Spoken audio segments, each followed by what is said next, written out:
Good morning and welcome to Upfront, the public affairs programming for Cat Country 98.1. Here's your host, Phil Marlowe. And we are back. Good morning.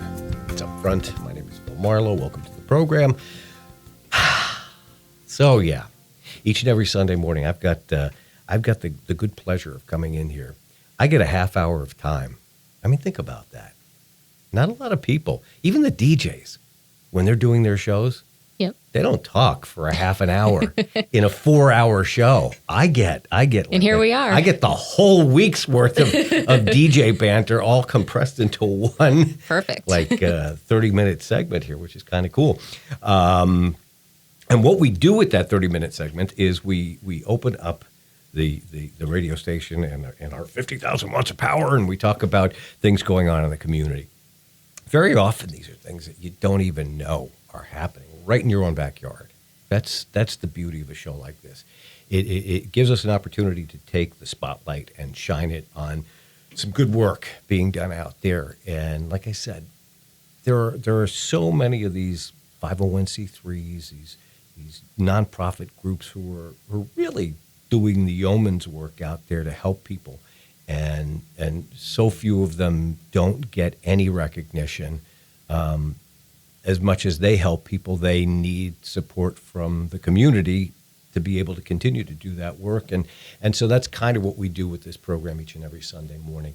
And this morning is no exception. We're going to be talking about a 501c3. Imagine that. It's called Amenity Aid. Yes. And Liz is my guest this morning. I should have asked this before we got on the air. It's Duggan. It's actually pronounced Duggan. It is Duggan. But you were great, two G's, but that's a whole nother story about my grandfather in the war. But well, let's hear that story. That sounds like a good one. That might take up the full half hour. My grandfather in the war. Let me see. Well, here's what happened. He landed on the shores of Normandy. And, so Duggan. Okay. Duggan, yep. Yeah, it's always an important component of the thing, to know who I'm talking to. So, Liz Duggan. Yes. You've got this little organization called Amenity Aid. That's it. And thank you so much for having me here. First of all, I'm so excited to be welcome. here. I love this. I'm glad you made me a part of your Sunday. So tell me about it. Yeah, you've been doing this now for 6-7 years? For about 6 years. Yeah. I started it in 2013. Mm-hmm. So I'm going to take you back to, when I was in my early 20s. I got a job as a marketing coordinator, doing a lot of business traveling. And I kind of did what I think a lot of your listeners may do is those little tiny hotel bottles you get in the hotel room. I was stashing them all. But what I was doing with them when I got home, and I was giving them to local organizations that help those in need. And what I was struck with is every time I went there, they would tell me the same thing. We never have enough of these products. Thank you so much. And that stuck with me because we talk about insecurity with food, with clothing, with shelter, but hygiene insecurity is not something that's talked about a lot. So I just was on this, some people called it a war path. I called it a mission path because I was just like, you know what? This is bothering me and I want to fix it. Yep. And so, I was in my master's program getting an MBA. And so I'm like, all right, let me just take this business planning skill and put it in this area. And the result was Amenity Aid. And so I sought out to solve the problem of providing essential hygiene products. So we're talking about deodorant, shampoo, feminine care, not so much cosmetics or household goods, just the ones that are essential for basic human needs. And the way I decided to structure Amenity Aid is by partnering with other nonprofits that are already working with these communities. For me, I knew my strengths were in business and business management, not social services. So it made sense for me to partner with these organizations. And what I've really come to love about this partnership is it gives me a deeper understanding of who they work with. Mm-hmm. So there's some organizations where you can't donate, they can't have any alcohol on the premises, which, okay, but if you're donating aerosol hairspray or mouthwash, they can't have that on the campus. There are some women's shelters that they have women and children. Yep. Well, some of the children are males in teenage years that need male deodorant. So they also need supplies of male deodorant. So I'm able to work with them, understand their needs, and we supply them products on demand. So those 10 nonprofits, they're never going to be out of hygiene products because we're the backup. So when they need something, they call Amenity Aid. Of course, they have other resources. They have funding and other contributors, but we are sort of the safety net. And what I found is we're making 3 to 4 donations a month just for those 10 nonprofits because the demand is so high. Wow. You wouldn't think of that. Exactly. I mean, that would be the last thing you would think of. Yeah. In terms of like the turnover, the products, I mean, there's just never enough. And we have a wait list right now, just by word of mouth, people, other nonprofits talking to other groups, about 10 people that want our services. So we're really trying to aggressively go and expand. But one thing I haven't mentioned is we're 100% volunteer run. So I don't get paid. None of the faces you see on social media are paid staff.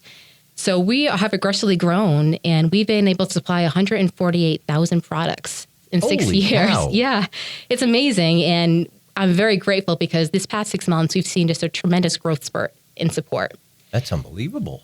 It You're is. knocking off Hiltons left and right? What are you doing?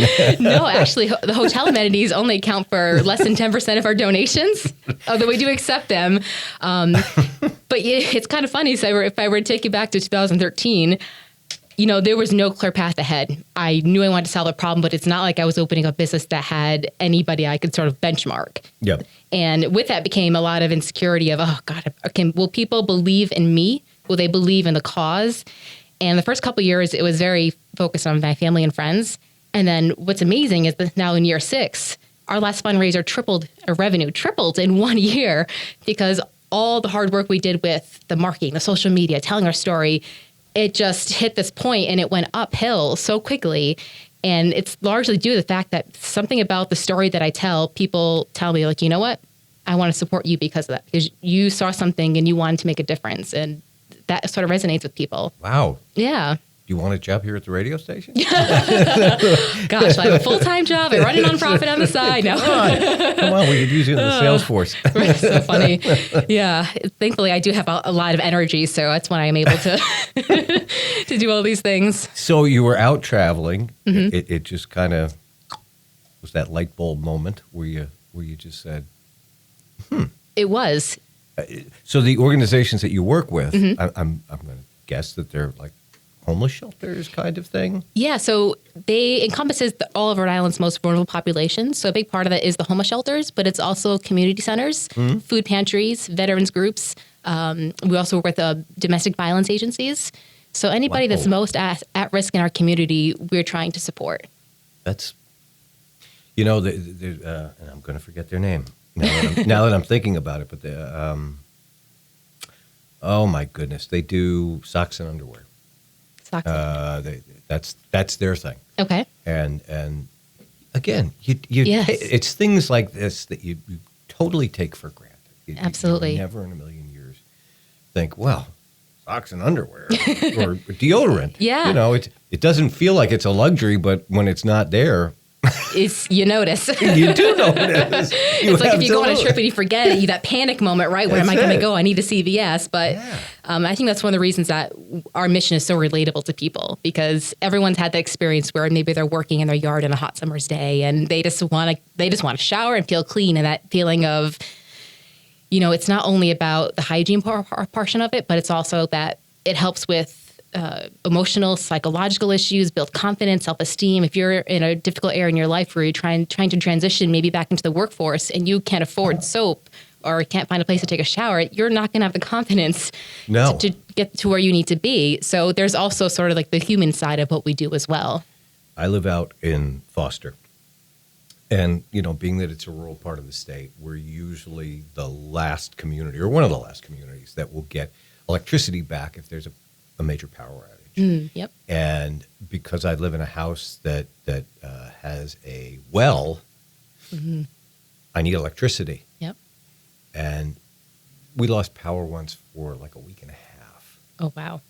And I'll tell you, the thing that I missed more than anything, not the television, not any of that, Yep. was a shower. Yes, I believe it. It is amazing how empowering a shower can be. It is. It really does make you feel whole. It does. And I caught this article in the Los Angeles Times. It was actually about how a Facebook group is connecting homeless people in another support system. And there was this line from this woman who was homeless in LA, and it said, I've got used to going without food, but I can't stand the feeling of being dirty. Yeah, it is. It's an amazing feeling, if you've had a cup of coffee and you don't have an opportunity to brush your teeth, you're just Exactly. Yep, all day long. You got that coffee breath. You're tucking into your sleeve so that other people don't get near you. You're wearing one of those masks. It's an insecurity, right? It is. Yeah. It really is. What's amazing is when I first started doing this, I was actually making mostly all of the donation deliveries myself. Now I have volunteers that help me actually get the products where they need to go. Mm-hmm. But there was this woman at it was a small shelter in Wakefield, and we had somebody that was actually called them extreme couponers. Mm-hmm. And so we were getting really good products. Like, a lot of times we get stuff that's, maybe like the VO5, but we had like Pantene. And the woman was so excited. She was like tears in her eyes hugging me. She's like, it's like Christmas morning when you come here. And that really stuck with me. And I'm like, it's just things that we take for granted, spending $5 on a shampoo that we want instead of the $1. Right. And the extreme couponers. They're awesome. Boy, because those kinds of products, I really understand why they do it. Yep. I mean, they've got 800 bottles of yes, and what a difference it mouthwash. makes. Yeah, and they donate them all, which is fantastic. Which is amazing. It really is.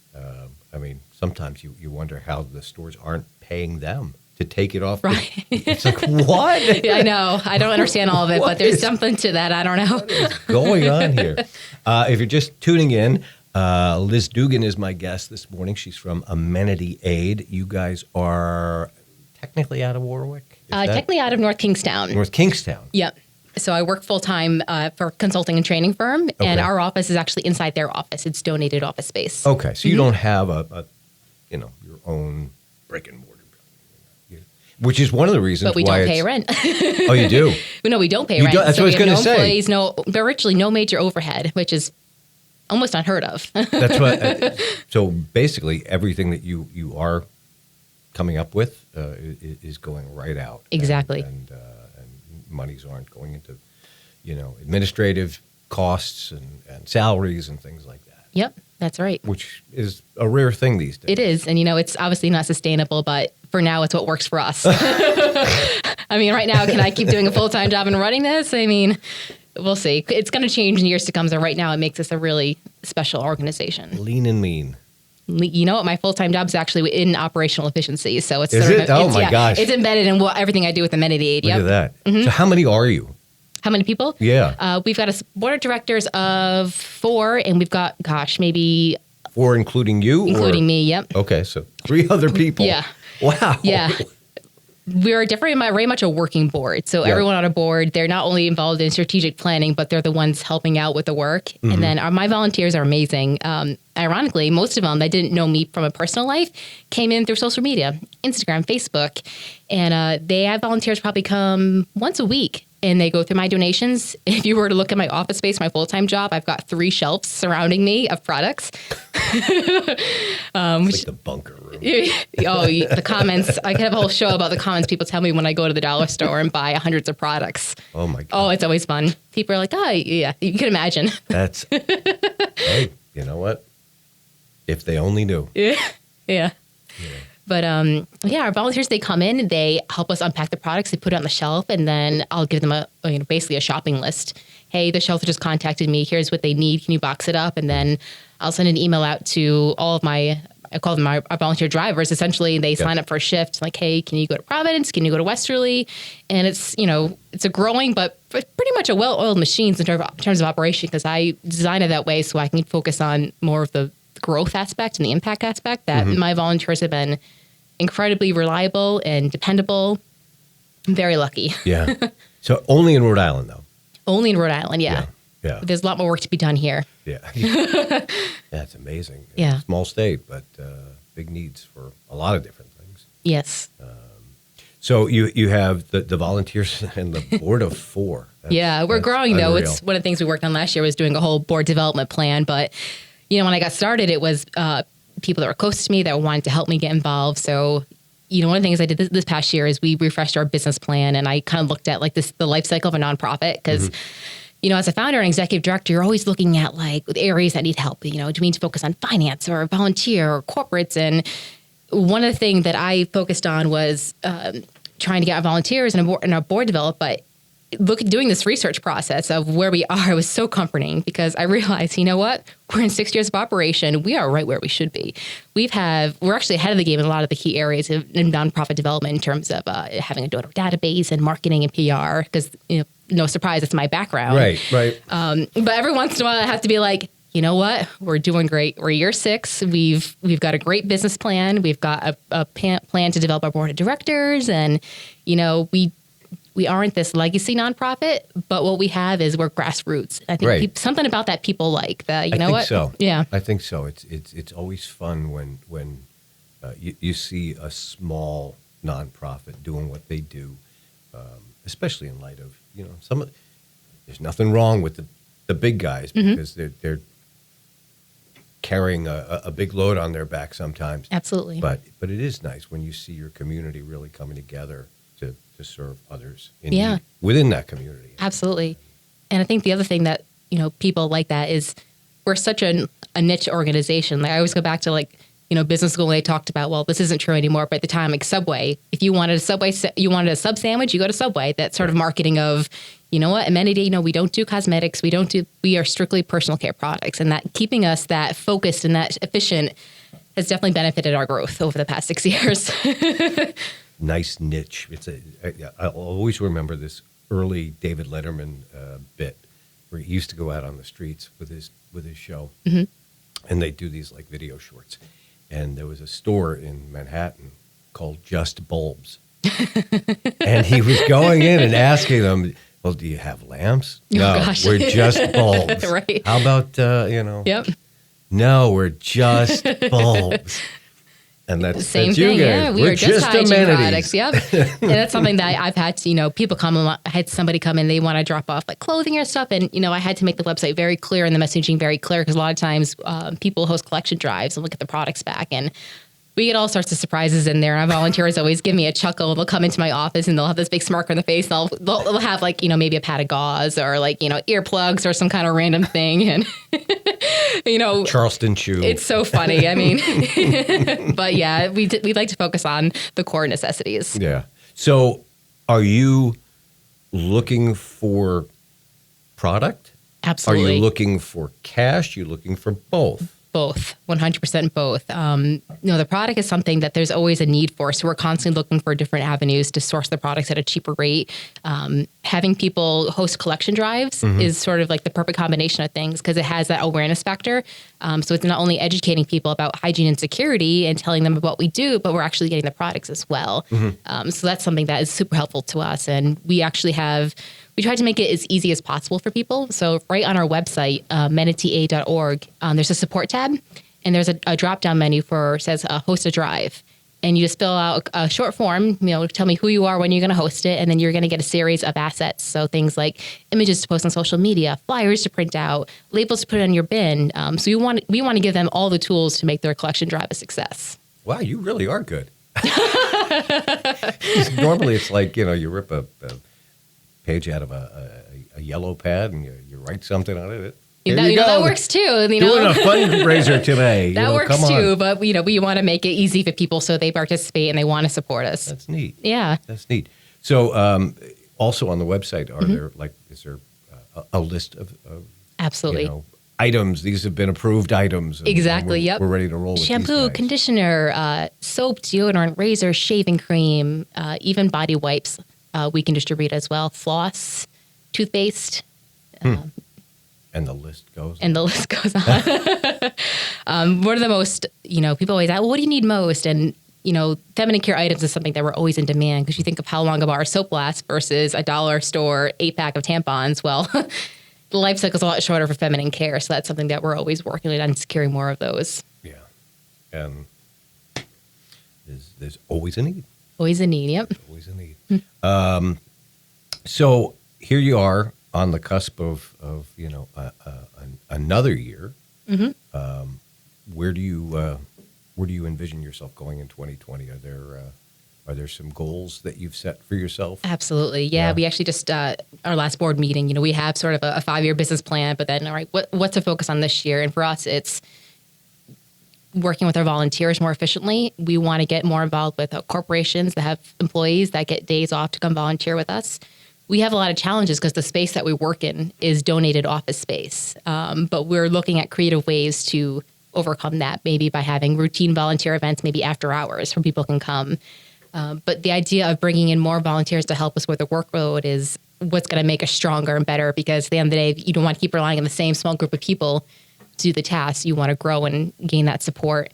Our fundraiser is always our biggest focus each year. It brings in 70% of our funding. Wow. And we're going to talk about a fundraiser that's coming up. Yep. Is it a thing that businesses let their employees go out and do? Yeah, absolutely. Yeah, I've not heard of that I'm aware of. Really? Yeah. Sometimes I know my brother's employer, for instance, it's an approved list of people. So he always jokes with me, I want to volunteer for you, but they won't let me. But no, there is quite a lot of philanthropic corporations here in Rhode Island that will let their employees do that. That's a great idea. It's incredible. And it's so helpful to nonprofits such as me, because one of the things that we do is we'll provide travel hygiene kits. So picture just like a little Ziploc bag, and we put hotel amenities, but then we also purchase like little mini razors and deodorant packets. So the idea is for emergency situations. They're not meant to be a sustainable thing, but a one-time fix. And we can't develop those quick enough. So that's a lot of labor hours. So we have these events where we call them volunteer days, where people come together and they help us sort the products, the hotel amenities that come in. And it's also really funny is we've been featured in a couple articles on Forbes and Million Mile Secret, which is like a credit card. Forbes, just a little, just a little magazine. I don't know if you've heard of it. Right. What? But people want to donate their hotel amenities. And so I always put on the website, hey, you know what? No matter where you live, if you want to mail them, it's an option. Send them to us. And I figured, oh, well, we're not going to get anything. But, always put it out there. I have about 10 boxes in my office right now stacked up. I actually got a donation once from Japan. Yeah. It's just incredible. People that they want to help, and just giving them that outlet to do so has been very helpful to us. How did Forbes find you, just out of curiosity? They Google search. Well, I put together a whole SEO strategy for our website. So if you look up, where to donate hotel amenities, we're one of the top sites. And so I got a call from another national publication, because there's been a lot of talk about getting away with the single-use hotel amenities for many reasons. And he wanted my take on it. I didn't end up appearing in the article because my take on it didn't match his angle for the article. But essentially, we don't rely on hotel amenities. It's less than 10% of operations. It's a nice introduction to what we do and a great way for people to give back. But we don't rely on those to do what we do. So they're talking about alleviating hotel amenities? The state of California, within the next, I want to say 3 years, they're banning it single use. And I forget which major hotel chain, but they made an announcement which prompted the interview that they're going to go from the single use bottles to installing the dispensers in the shower. Huh. Interesting. Yep. Because it seems every time I go away, I forget something. Last time I went to a hotel, it was toothpaste. And, you're just like, you guys happen to yes, we do. They have everything behind the front desk. They do. It's like a little pharmacy. They do, and I'd be lost without them. But, and like you said, it could impact you, but probably not to it won't impact you. No. I'm looking at the clock. 30 minutes always seems like Flies a long by. time. It really does. It's amazing. But you do have a fundraiser coming up. Your 6th annual benefit and auction spectacular with an exclamation point. There you go. That's coming up April the 4th. April 4th, at 7 p.m. And it's actually at the historic Arcade Providence on Waybosset Street. Which is fantastic. So those of you, I know a couple people I've talked to, they think it's like a Dave & Buster's, but it's actually the oldest indoor shopping mall in America. It's an amazing space. If anybody's never been there, it's worth just go check it out. But we do. Good bourbon bar downstairs. I can't remember. New Harvest. Yeah. They'll be hosting a cash bar for us. Yeah. Yep. So we talk about drinking on this program a lot. People are really going to have some thoughts about me. Anyway, I digress. That's all right. I like bourbon too. Yeah, there you go. Cheers. So we take over the entire lobby of the arcade, which is an incredible site in and of itself. And what the event offers is there's cash bars, there's unlimited desserts. Now I can't tell you whose desserts are coming from now, but let's just say they're good names. They're local, renowned names, and cool. It's always really good treats that we get. And one of the biggest features that we added last year that made this event such a success was called Stock the Shelves. And so you'd picture like a 10-foot banner that hangs from the bottom of the second floor all the way to the first floor lobby. And on it are these visuals of shelves. And on the shelves are different items. So it could be a picture of shampoo bottles. And on it will say, donate $25 and we'll send, say, 25 bottles of shampoo to a women's shelter. And then that will be repeated for infants, for the elderly, for veterans groups. So we pull out after all the places that we work with and we quantify what the value of the gift is. And we launched it last year and I was so nervous. I'm like, we're doing the silent auction. We're doing Stack the Shelves. Are people are they going to compete with each other? And what I was told afterwards from my event, my friends were like, well, there was only a couple left. So then, I noticed my friend didn't donate. So I went and I told her, and then she told another friend she didn't donate. It was like this, almost like a peer pressure, but I did not intend to do that. But it turns out it was just people, they wanted to give back. Shaming. And it was this whole thing going on that I was, running the event. So I didn't know what was happening. But at the end of the day, we sold out, which was an amazing contribution. That's awesome. And we're very lucky because we have an event, a nonprofit partner called We Share Hope, and they have pledged to match every product donation. So if you give us $25 to buy 25 bottles of shampoo, We Share Hope is going to give us another 25 bottles during that event. So that's great. Yeah. And this is your one and only fundraiser of the year? This is the only one. Wow. It provides us over 70% of our funding. We are looking at grants and other avenues, but again, with my background and my strengths, planning an event was what at the time was easy for me to manage because it was just, my skill set is set for that. Yep. But yeah, last year we made, this year we're trying to raise $20,000. Wow. So that could be a small number depending on how you look at it. If you're a bigger nonprofit, but for us, remember 6 years, all volunteers. And that's only a 50% increase from last year. So it's very much an attainable goal. Yep. And we've had a sponsor sign on this morning. So I really think that we're going to meet that goal this year, which is amazing. That's cool. Well, and you've done this program now. So, of course. Word's getting out. Word is getting out. One of the guys on WEEI, which is local sports talk, Christian Fourier, who used to play for the Patriots, he did a 24-hour or 25 hours live on the radio. Oh, wow. Straight. Didn't go to bed. Oh, my gosh. All night. And his goal was to raise, I think, $25,000. Wow. For a local charity, which I cannot remember. But he raised $100,000. That's amazing. Amazing.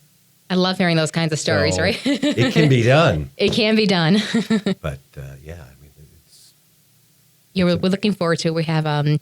Megan Mooney from Embassy 10, she's our MNC for the night too, and she's been a great supporter. She found us on, again, social media, heard our story, and has been with us she came to our last event and MC'd it. So, that's cool. Yeah. So you've always done it at. This is only our second year at the arcade. Actually, in 6 years, we've had probably 4 or 5 different event structures, and this one it hit the mark because it's a great location. First of all. Sure. But also, we have some amazing event partners. The arcade isn't charging us for our venue space. Wow. Our table rentals are being donated by Quality Rentals. So all of our major expenses are covered. It's a cash bar and desserts are donated. So what's great about this is not only all the money that goes in during this event, not only is pure revenue for us because there's no expenses with the event, but it's also going to a nonprofit that, again, is minimal expenses. So it's, one of the most purest forms of fundraising at this point for us. Wow. Yeah. Which is, again, won't last forever, but I love that we can do it now. Yeah, no, that's absolutely terrific. And the public, it's free to come in, obviously. It's a $40 admission. $40. Yep, we asked for. We don't sell tickets at the door, but tickets are available on our website up until the day before at amenityaid.org. Okay. Perfect. So no walk up. Unfortunately, it's too much for our volunteers to man, and make things easier for everyone pre-registers. Yeah, and you know how much stuff to have and exactly what you're going to need. Yep. So before I let you go, sure, I want to make sure that you get all of your vitals out, the website and phone numbers and ways folks can contact you. Happy to.